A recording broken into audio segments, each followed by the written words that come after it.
Oh, welcome along, Rugby League fans, to another edition of Mad Monday podcast. My name is Ben Hurley, and joining me in his role as chief organizer and captain of the Warriors fan club in New Zealand is Dai Henwood. Oh, thank you very much, Ben, for that eloquent and seamless intro. Yeah, it was really good. I am absolutely fizzing, mate. Like, I actually feel quite weird because I wasn't expecting a lot from this season. I was expecting maybe bubbling along, some green shoots from some young players, but we are in the top four, baby. We're fourth. Yes, that's right. Yeah, so in case you've been living somewhat under a rock, and I doubt you have been, because it'd be a weird podcast to tune into if you didn't know that the Warriors beat the Broncos 20 points to 18. Luke Metcalf kicking a penalty in golden point to give the Warriors the win, the shortest ever golden point ever, I believe it was. Yeah, the Warriors have, and also I think there's some weird stat of this is like the first time in golden point in, I think it was 5 to 7 years, that it wasn't Sean Johnson that scored, because he always did the drop kicking.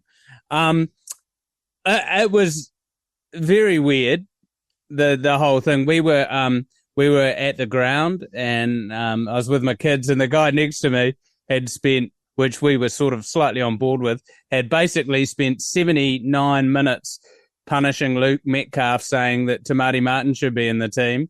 Then Luke Metcalf has 1 minute of brilliance and saves the day. That game was a lot closer than it should be. However, 2 points. We got the 2 points. We grounded out in the wet. How good is that to see after 2 years of losing games in the wet? We're grinding games out. And we had some pretty beautiful tries as well. Yeah, so we did grind it out in the wet, which is always an important thing to do. 4 tries to 3, and the only reason it was quite so close is because of the goal kicking. Now, Luke Metcalf 1 from 4, whereas Adam Reynolds, I don't know why I said it weird like that. He is Reynolds, though. He's about 48. Yeah, he is pretty old. He kicked 3 from 3. So that's why it was a lot closer than it really should have been. Look, Luke Metcalf, let's talk about him, because he did essentially win us the game. But it was closer than it should have been because of his goal kicking. I know you've got some thoughts about Luke Metcalf, and I do too, but let's start with you, Di. So I'm going to give him not a pass on that goal kicking, but it was brutal weather out there. Like, it was swirling winds. He had some kicks from the sideline. But that wasn't, though, right? Well, the one that hit the post. Okay, definitely not from the side. That was the killer. He was maybe 5 to 10 meters on the right of the post, and he hit the post. Whereas Adam Reynolds was drilling them from the sideline. I think Luke Metcalf is out and out a first grade player. He is an asset to the team. I do find that he's still finding his kicking game. He still is finding out what it means to play 7. Looking at upsides, the runaway that Kirk Capewell got and managed to flick a beautiful ball up to Metcalf, who took it wonderfully and scored. That was amazing. The fact that when it actually counted, he drilled a 50-meter penalty goal. That's amazing. But when it comes to the pointy end of the season, and you watch a game that we'll talk about later with someone like Mitch Moses, who is, and Nathan Cleary, who's the epitome of a 7, where they, you see them talking, they're running, they're ushering the players around the field, they're getting everyone to the right point. Whereas it feels a bit like with CHT and Luke Metcalf, we've got 2 6s on the park. And however, whatever Webby's doing, Webby is coaching the shit out of these guys. Like, Brisbane had a way better roster than us. You look Ben Hunt, Adam Reynolds, Payne Haas, Pat Carrigan, Selwyn Cobbo, Reece Walsh. But look who we had out as well. Yeah. We had so many injuries that, it's not a B team, but you got no James Fisher-Harris, no Roger Tuivasa-Sheck, no Dallin Watiti-Zelezniak, and no Tom Ali, no Rocco Berry, and no Chance Nickel-Klokstad. Yeah, that's right. Of course, yes. I can't believe I missed him. And Dylan Walker's just buggered off. Oh yeah, no Bodine Thompson, no Sione Faumuina, no. I mean, a lot of these guys are retired. No, Ali Lauitiiti. A man that sounds like Ali Lauitiiti, Ali Leatawa. How good is it? This is what is pointing to me as Webby is a great coach. Ali Leatawa and Leka Halasima. They're two young guys. They haven't just had one breakout game. They're showing up every week and they're delivering every week. I mean, Leka Halasima, he has that Adam Whanua-Blake late footwork just before the line where he can punch through. He also is in a small forward pack. He's one of the few forwards who can go from a standing start and just make meters. He's a beautiful player to watch. Oh, I know, and he runs like a centre, like when he's in the clear. I wanted to just quickly circle back to Luke Metcalf because you didn't really finish up there. Luke Metcalf, I think, has all the building blocks in every facet of being a great number 7 and leader of this team. I just don't think they've all clicked at once yet. So, yes, he's got a great passing game. He has great pace. He actually, I think he has pretty good in-game kicking as well. He has goal kicking. He has good organizational skills. They're all there, but I don't think they've all happened in one game yet. That's a very salient point because he has these breakout moments, which in the light of the Broncos game actually won the game, and to his credit, he's not doing too much wrong. I mean, it becomes pretty glaringly obvious when you're missing goals, and then you have a team like the Broncos just coming home hot. But I think the upcoming games, we were playing teams we should beat, the Knights and then the North Queensland Cowboys. That's when he can maybe start to exhibit a bit more of his game management side of it. One absolutely huge thing was his 40-20. Adam Reynolds kicked a 40-20, and I went, oh, here we go, because 40-20s are just huge momentum shifters. Yeah. Then he kicked one. So I like that sort of whatever you can do, I can do better. Yes, yeah, absolutely. So, I mean, I think we've got the right guy for the job. I do feel for Tamati Martin because I think he's a great player. He got a few minutes off the bench in this game. They still don't really know what to do with him. I'm amazed he's still at the club, if I'm honest. Like, if it were me, I would have gone. He's not a young man in rugby league years, My sort of theory, which when we come to the team list, we'll see, is we seem to carry a full forward bench now because something you mentioned before, how Leka runs like a centre. If we have a back go down, Leka goes into the centres, and then we have, and then we bring in, the forwards like a Laban, Tom Ali, those sort of players. Dimitri Vaimonga, who's also he hasn't been as scintillating as Leka or Ali Leatawa, but he's playing staunch football. And I think my player of the Warriors was the legend Mitch Barnett. He ran amazing lines just behind the ruck. He was always there. He's the leader, and I think he should be the solo captain, to be honest. Well, I think he is now, isn't he? I don't know how long Fish is going to be out for, but it's not a short injury. The pec.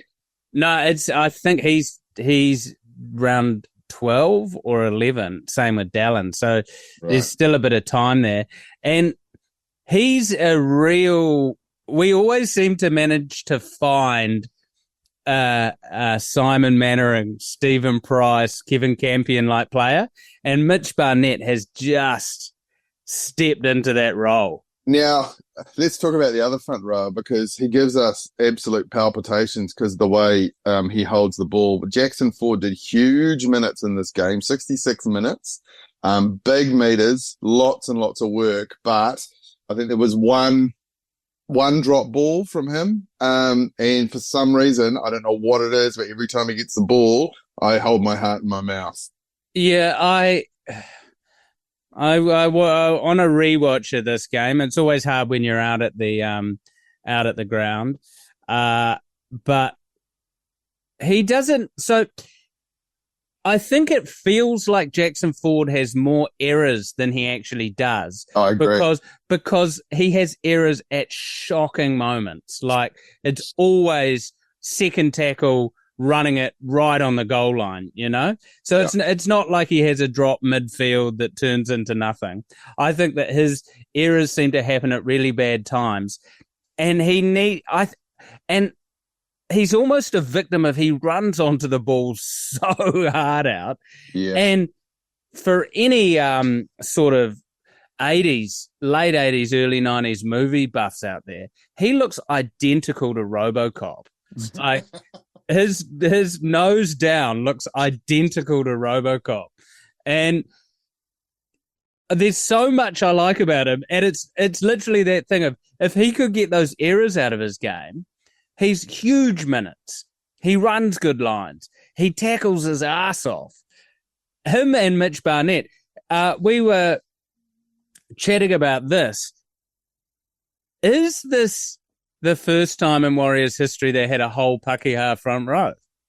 Well, I was actually thinking about that because it's actually the Aussies that really stood up in this game, wasn't it? Like, as much as we love our Pacifica, well, it's Pacifica round, for one, they're wearing those beautiful Pacifica jerseys, but it was the Jackson Ford and Mitch Barnett, Wade Egan, Kurt Capewell set up an amazing try. Kick. Yeah, and Luke Metcalf wins us the game. So it was the Palangis who really came to the fore in Pacifica round.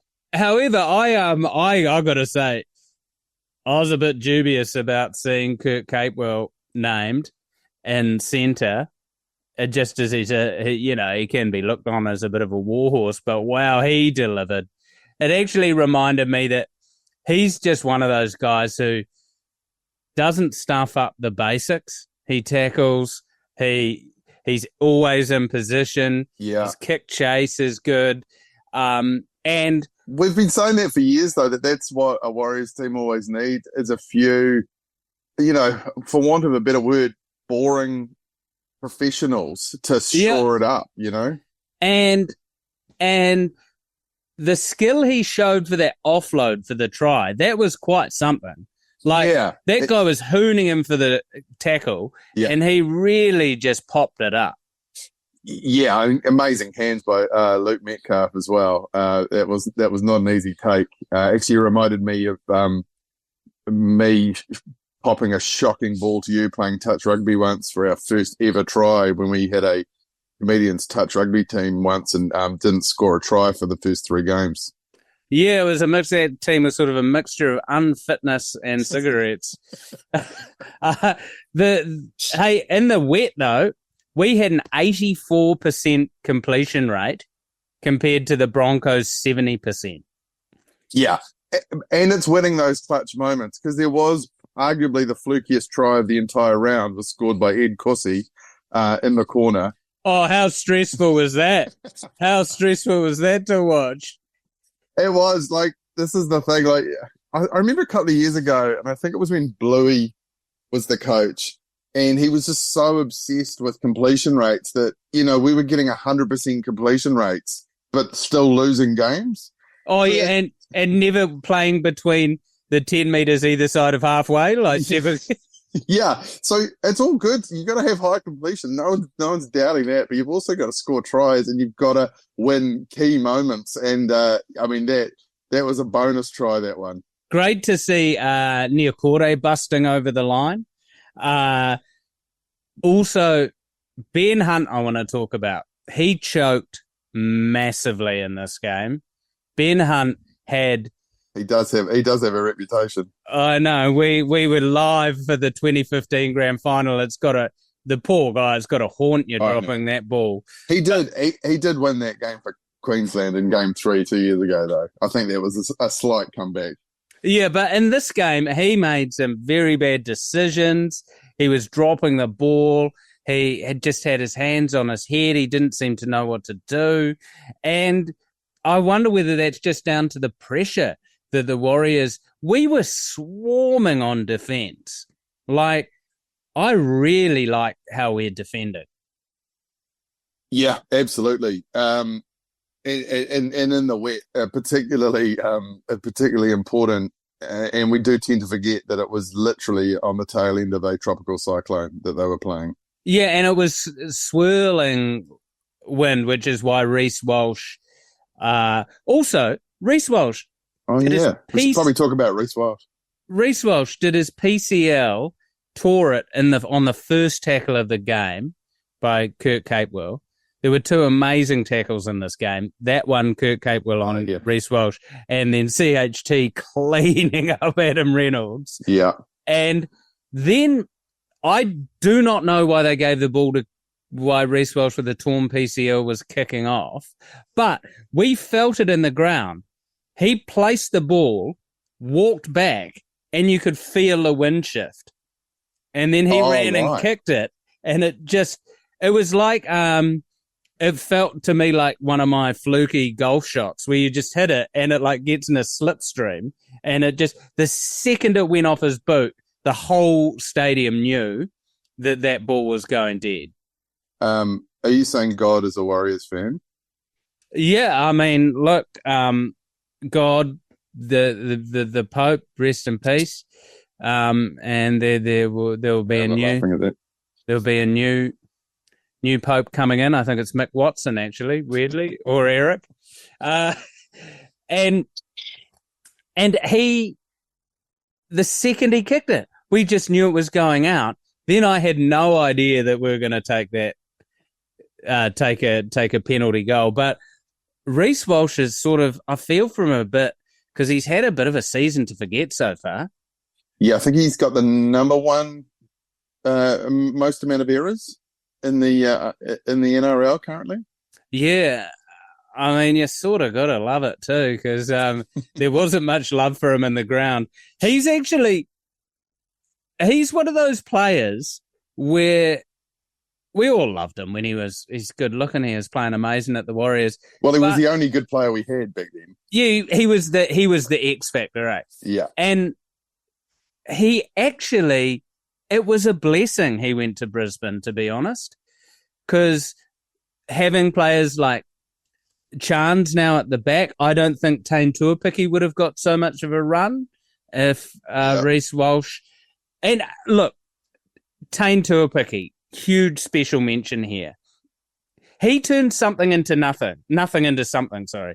Yeah. You know, he gets the ball dead, just standing, and then will make 10 metres, 20 metres. He's electric to watch. And we're going to have some headaches come round 12 when we get back a Dallin, RTS. You know, we've got Rocco Berry, Ali Leatawa. There's going to be quite the puzzle for Webby. Yeah, I believe Rocco Berry is back this week. Oh yeah, Rocco Berry is back this week. I mean, sorry, when you got a full back line to choose from. And this was my first experience at a ground with the old school sports ears, right? I splashed out, went to sportsears.co.nz. This isn't a plug. This isn't a paid advertisement. I paid my $80 and wow, it's amazing. It's amazing. So you can flick between the refs talking to each other or the full commentary. I had it on the refs the whole time. The ref had a shocking cold and he's, "Oi, Mitch, just calm down, mate. I've got a bloody cold, okay? Things are going to take a little bit longer." And then he's coughing his bloody throat out. And it's awesome because you're at the ground. And one of the frustrations of going to a game why is that a penalty? Oh, what's that? Who's going off? And of course. So I was just flicking between the refs and then a bit of Willie poaching and Graham Lama or whatever his name is. And it was a great game day experience. The Wars are winning. Oh, happy days. Yeah, so the Warriors currently sitting fourth on the table with 10 points. I mean, the only team really with more points than us are the Bulldogs with 14, who are unbeaten. Unless there's anything more to say about that game, Dai, I think we'll have a quick break and we'll come back with this week's Stonka of the Round. Do it. Okay, welcome back to Mad Monday, brought to you by the legends at 4 and 20 Pies. Now, the Stonka of the Round, this round, I mean, arguably it was probably the game we've just talked for 20 minutes about, the Warriors versus the Broncos. But if we had to choose a second one, the Stonka of the Round this week would be the Cellar Dwellers, the Eels, beating the West Tigers 38-22. Now, Dai, I glanced my eyes over this game. What I just love is these sort of suburban Sydney teams drawing huge crowds. We'd already seen it once in the round. I think the biggest ever non-finals crowd, which was, to talk about another game off the bat, Bulldogs and Rabbitohs. But this had a nice big crowd as well for a Easter Monday. So just as we talk about another game, that Bulldogs game, people don't realise they had 3 Mount Smarts. Unreal. It was like 60,000. It was like 68,000. Wow! People. Wow! And Mount Smart, Mount Smart's interesting. Every time I'm there, they say sold out and put a different number up, somewhere between 22,000 and 28,000. Yeah, so I think the official attendance was 22,000 this time, but it was sold out. I don't know. I guess some people didn't turn up because of the weather.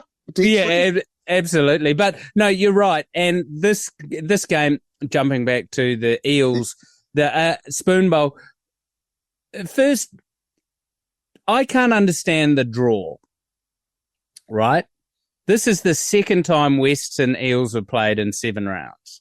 Oh, yeah. The Roosters have to play Penrith twice in the first 8 rounds.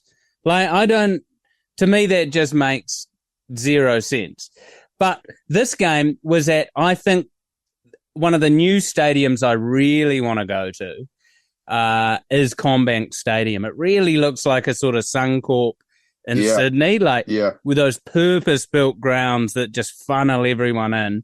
And the West Tigers were coming. There was so much riding on this game that made it a stonker. There was for all the league fans out there, you will have been Lockie Galvined to death.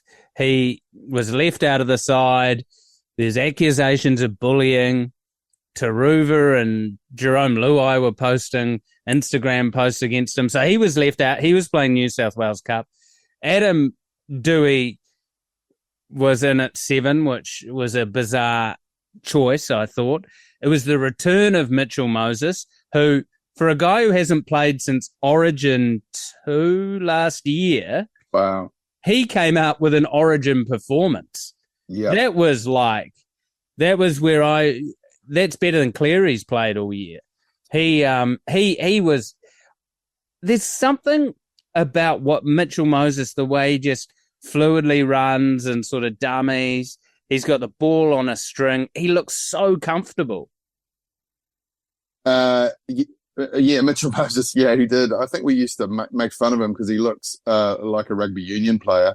But I think now we actually trump that at the Warriors because Luke Metcalf looks massively like a rugby union player. Oh, yeah, he's got heavy rugby union energy. Yeah. I just also, so I'm a big fan of a Greek Australian, a Lebanese Australian. The West Tigers do it with style, man. They've got Alex Seyfarth, Adam Dewey, just people with so much stubble on their face. Twal, Alex? Yeah, Alex Twal as well. Yeah. I just love it. And this game boiled over in the second half. It was the Eels were running away with it. They had like plenty of tries. Their young gun, Isaiah Iongi at the back, was playing amazingly. Josh Addo-Carr has turned out to be an amazing signing for the Eels. And then there was a big comeback by West. Safar scored a try. Lali'i scored a try. And then it just boiled over. Taruva went full WWF. He did an amazing suplex on a guy to get sent off. Then to get Simbin, sorry. The Eels got a Simbin player. It was 12 on 12. Then Mitch Moses just saw the space, dropped this kick in 50 metres, winger just fanging down the sideline, picks it up and scores, and the Eels take it away from there. There's something about, first of all, Monday night footy, absolutely love it. I miss it so much. It was such a great thing when it was around. Monday's just a bit of a punish, and then you go, oh, it's 6 o'clock league game. That's awesome. Yeah. And when it's two sort of bottom of the barrel teams. Let's talk about that, because you are calling it the Spoon Bowl, but the Tigers haven't been too bad this year, or maybe we're just judging them that they're not the worst team. Yeah, I mean, they're sitting 12th on the table. Yeah, which is a massive win. And if they'd have won this game, I know that's a huge if, they'd be in the top 8. Yeah, that is true, and I mean they've got a good side with Taruva. Luai is really coming into his own there. I feel for them if this Lockie Galvin thing is going to distract from the team, and he's been named this week. Which I just think is insanity. To me, when you have something like that within your organisation, you've just got to cut it loose. Yeah, I don't see how it's tenable if you've got a actual legal case around bullying in the workplace, and then you're trying to show up to training. I know. I mean, he's clearly got issues with Benji. That seems to be the problem, and that, I'm a massive fan of Benji Marshall, so, I do tend to side with him, even though I have absolutely no reason to do that in this case. But when Jerome Luai is defending him, and I'm siding with Jerome Luai, I start to question everything I've ever known. Well, what I find weird is the all the mailers, he's going to the bullying case is sort of a bit of a setup, so he's actually gotten out from the club, right? And he's going to Parramatta as the male, which I find strange because Nathan Riles, great coach, but he's like a rookie coach who was a prop, Surely if you're a half, you want to train under someone like Benji Marshall, who's arguably one of the most scintillating halves of the modern era. Yeah, it doesn't make a lot of sense. I feel nothing for the Eels. I don't hate them. I don't like them. So I have no real feeling about Parramatta, but I do have a soft spot for the Tigers, and I really hope they can pull things together, because it did look like this season wasn't going to be dreadful. Yeah, so I've got to say a soft spot for the Tigers. I think because back in the day, my teams were I loved Wests, Magpies, and I loved Balmain. Yeah. A lot of Kiwis have that soft spot. Do you think it is because of Benji? Yeah, I think mainly because of Benji. Just that 1 year, that one. What was that? 2005. Yeah. 4 or 5. Yeah, where the flick passed to Lawrence. That's the one. Yeah. I think that's probably it. It's also just Kiwis love an underdog, and when a team's got the wooden spoon 3 years in a row, I don't think it's just Kiwis. People love a fairy tale story, and if the Tigers could do something this year that wasn't in the bottom 4, and also pre these 3 wooden spoons, there was a real similarity between the Tigers and the Warriors. Oh, absolutely. Always sifting around 9th. Yeah, absolutely. All right, well, hopefully they can pull that together. Parramatta take their first win of the season. We are going to take another quick break, and we'll be back with the TOB hunch for next week. We're going to preview the following week's game against the Knights. Okay, welcome back once again, league fans, to the Mad Monday podcast. Thanks you to 4 and 20 Pies, absolute legends. Dai Henwood, let's talk about next week. The Warriors will play the Knights in Christchurch. Now, this gives me heart palpitations because it is a home. Is it a home game or is it a Newcastle home game? Oh, hold on. I can tell you it is. It's a Warriors home game. Okay, so you and I nothing against Christchurch, okay, and nothing against the Warriors fans down there, but when the Warriors play home games that aren't at Mount Smart, freaks me out. Okay, so I'll try and talk you down here. I'm also stressed out, first of all, because the Knights absolutely suck at the moment. And this is a perfect storm for the Warriors to fuck this up. We're playing out of Auckland against a team we should definitely beat, right? Yeah. Okay. The last time we played at Apollo, is it Apollo Creed Stadium or? Yeah, I think that's it. Yeah. He did beat Rocky, remember? So. Yeah, and this will be the last game played there, I think, before that new stadium's built down there. Mm-hmm. White Supremacy Park or whatever it is. I don't know the exact sponsor at the moment. No, but that makes sense for Jimmy. Yep. And, apologies to all the people in the O3, except the white supremacists, of course. I'll get off that track for a second and get back to the footy. The last win, we was there against Canberra, and we had a pretty gritty win there. I always find this quite a funny place for them to run out because, they run out sort of through all those roadworks over the park. They come out of a sort of porter cabin and then run across all these sort of this obstacle course to get out there. Now, let's psych up about why we should win this game. The Knights have scored 60 points in the last 7 rounds. Oh, wow. Okay. And they've arguably got, one of the best attacking fullbacks in the game, and they still can't score points. Yeah, I do know they've won 1 out of 10 of 10 games in New Zealand. They've won 1 of them.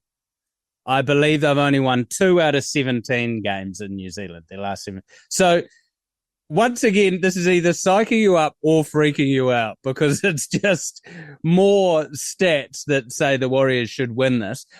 Why I feel we can win this is we are grinding games out. We ground it against the Roosters. And we're not having fluky wins. We are grinding it out.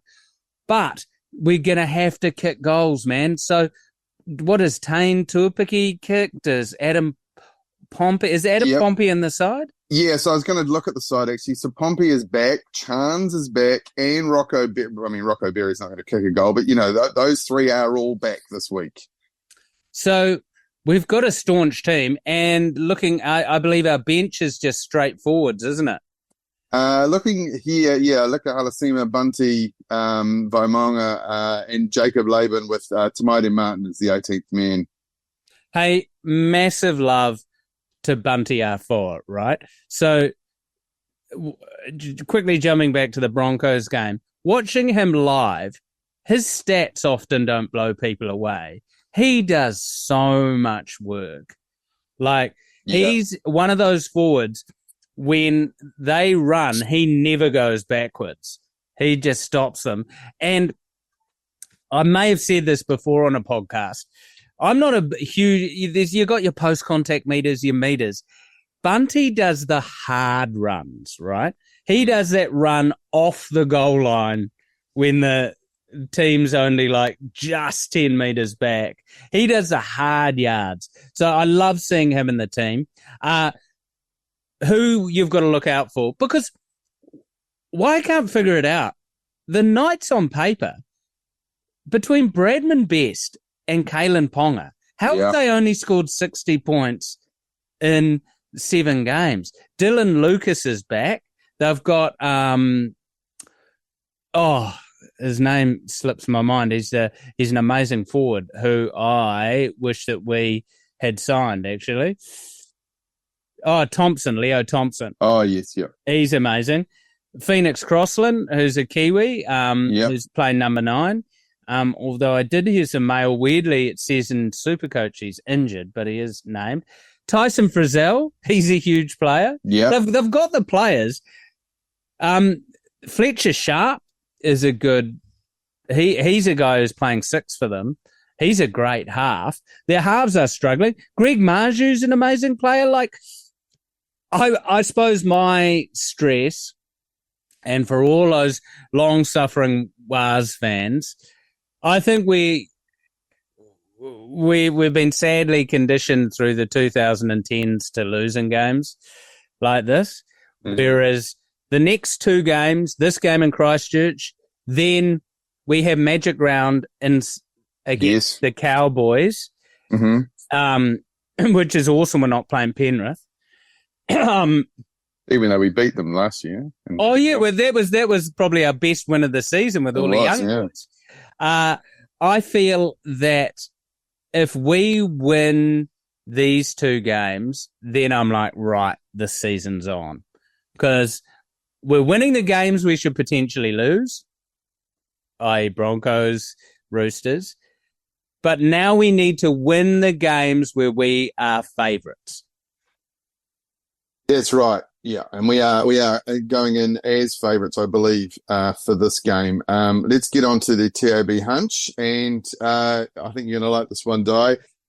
We've got Leka Halasima, anytime try scorer. Now, Leka Halasima has played 3 NRL games and scored 3 NRL tries. Oh, I'm going to be munching on that hunching, I tell you that.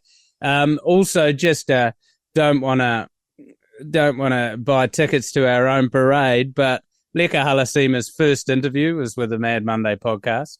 Amazing, yes. Well, I hope you got time out of school for that, because he is still a teenager. We're going to put $100 on him for anytime try scorer, paying $5.80. That's pretty good. That's pretty good eating. Oh, $5.80. Munch on that hunch. And if you want a really weird little Warriors fact, Jet Cleary, Nathan's brother, works at Rosebank Primary School. What? As what? So all the fans of the podcast will know the talisman Dai Henwood. He filled me in that all the Jersey flag players work at local primary schools. So Charlie's got one of the Jersey flag guys at Avondale. Jet Cleary's at Rosebank. Wow. They're in a sort of teaching role, yet if you're a star footballer, the education side of school was maybe not the biggest. I think it's because it's a pretty low impact job and they can train around it. I would love the thought of the talisman Dai Henwood getting questions sent through his father to fringe Warriors players to punish him with during his work hours. That would really... I give Charlie full stats to take in. Hey, good post contact meters, bro. That's fantastic. Okay, so that's all coming up next week. This weekend. What day is that? We are Friday. I think we're the Friday 8 p.m. game. Double check on that. It is round 8, Apollo Project Stadium, 8:05 kickoff. The 6 p.m. is Roosters v. the Dragons. And if the Roosters lose that, they are going to be dead last on the table. Now, if you are a fan of beer, which we all are in some form, then the Export Ultra Beer Garden Tour is going triple XL as we head to Texas. Think big beers, big barbecues, even bigger cowboys, not the North Queensland kind, but the real American kind. Being to win a 7-day trip to Austin, Texas with DB Export and the ACC Tex Ultra to 3236 to enter. Before we go, Dai Henwood, have you got an off-the-back fence for us? Oh, yes, and it's perfect. Coming off big beers, big barbecues, big bitches in Texas. It's off the back fence, baby. Oh, a long kickoff. The offload to Henwood, and he's off the back fence. Boom time! Right, this could be controversial to some of you out there, But I'm going to say it. I think the Warriors should never play outside of Mount Smart Stadium. Mount Smart Stadium, Go Media Stadium, the Fruit Bowl, that is the spiritual home. We need to make it the spiritual home. We're playing 1 month apart at the moment at Mount Smart Stadium. The Broncos, they have 12 out of their first 17 games at Suncorp. They make that an absolute fortress, right? And this is no slight against people in the South Island, you know. Like I love all New Zealanders in the North Island, and I enjoy you, Nelson. You're okay, and Haast, great place. Take the game there, but I think that all games should be at Mount Smart Stadium. Why? Because if you're in Invercargill, if you're in Christchurch, if you're in the mighty Gore, if you're in Hamner Springs, you want to make the pilgrimage to the home ground. You know, in the EPL, football teams, they make it their home ground. And then you could put in a little history museum in there, you know, or just, I could just say museum. Okay. That implies history. Okay. So, you know, there was a superfluous word. Sue me, mate. Okay. Anyway, I'm getting sidetracked. Okay. Mount Smart is the spiritual home. Look at what happened when we played in Napier, and it went absolutely buck wild with 11 streakers who ruined the momentum, and we lost to the Broncos. We've had an absolute shambles playing in Wellington. We used to play the Bulldogs there quite a lot, and we get absolutely pasted at the Cake Tin. Sure, we beat the Canberra Raiders down in Apollo Project Stadium down in Christchurch last time, but we need to cement it because the Warriors, we get the raw end of the salve, you know. We're sucking on an empty sauce bottle a lot of the time with home games because we do not get as many home games as other teams. So we need to play every single home game at Mount Smart Stadium, and the whole mana that flows throughout Aotearoa can get on an ATR, a Bombardier, or a bigger plane if you fancy, you know. Even a private helicopter if you're loaded, and fly up to Auckland, the mighty 09, and go to Mount Smart Stadium and soak in the joy of the Warriors' true home ground. And if you can't, you should go to Ben Hurley's Gone South tour starting next week, going to Hammer Springs, Gore, Invercargill, other places, Hokitika. So, yes, you can do that instead. Just go to benhurley.com for tickets. Definitely do that. And, you know, in my younger years, I watched Ben Hurley go down south a few times, and it is something to behold, ladies and gentlemen. Get along. Thanks, Dai. Just one quick update before we go, and that is the Supercoach update. Up for grabs are a couple of official 2025 New Zealand Warriors jerseys, thanks to our mates at Dynasty Sport, who are excellent people, by the way.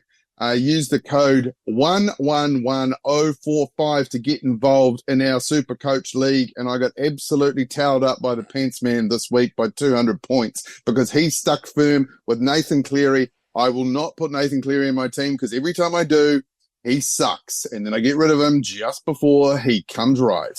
And if you want a little tasty Supercoach tip, look at my team, the Lispy Halligans, and do the complete opposite.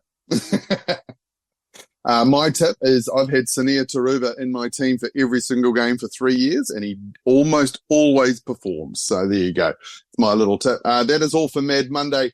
Go the Wars against the Knights this weekend. And thank you very much, Dai Henwood. Kia ora.